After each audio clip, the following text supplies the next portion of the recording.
Welcome back to Split the Party. As always, I'm your host, Steve Osmond, and today we're talking about a game that's actually been around for a little while, but I've just recently discovered it and had it introduced to me. Tsuro, the Game of the Path.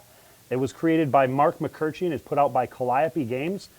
It is a really, really simple game to learn, but there's a decent amount of strategy here, and as it plays through, you start feeling the pace really escalating. It adds in tension as the game is going.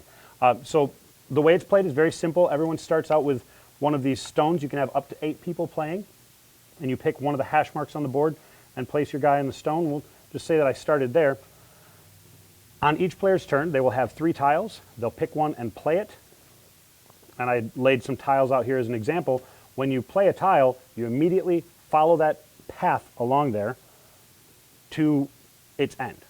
So for instance, had I just played this, I would move to there, and that is now where my character is at. You draw a tile and you move on to the next player's turn.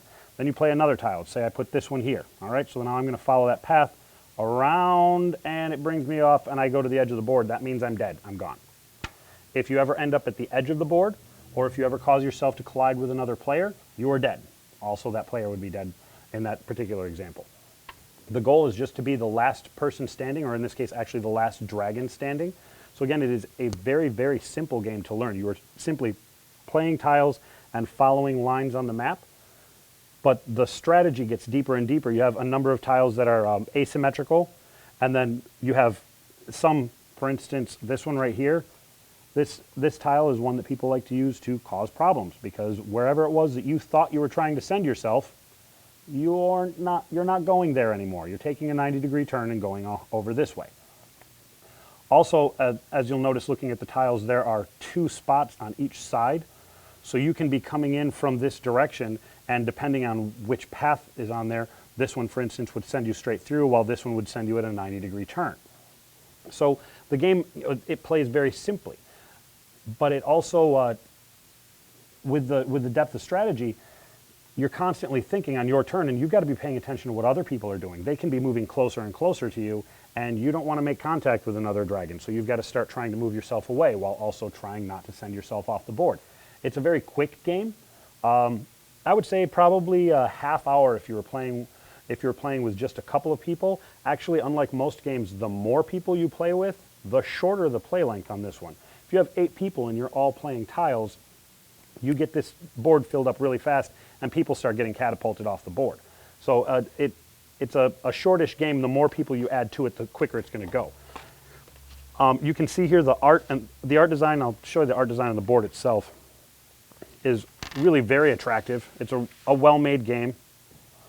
One of my favorite things as far as production value is concerned is the instruction manual. So this is kind of nice.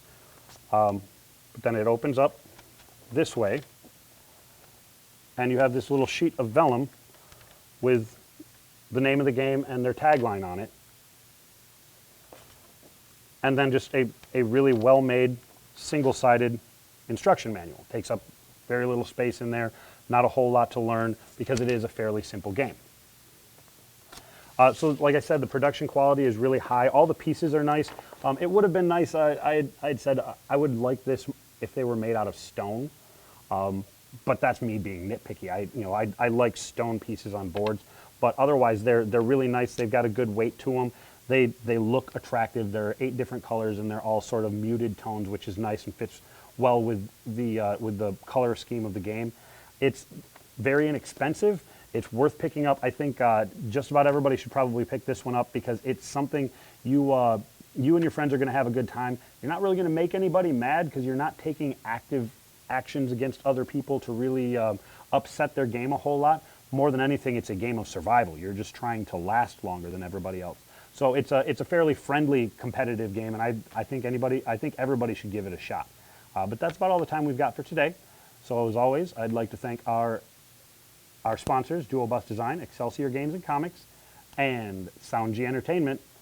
I'll see you out there in the nerdverse.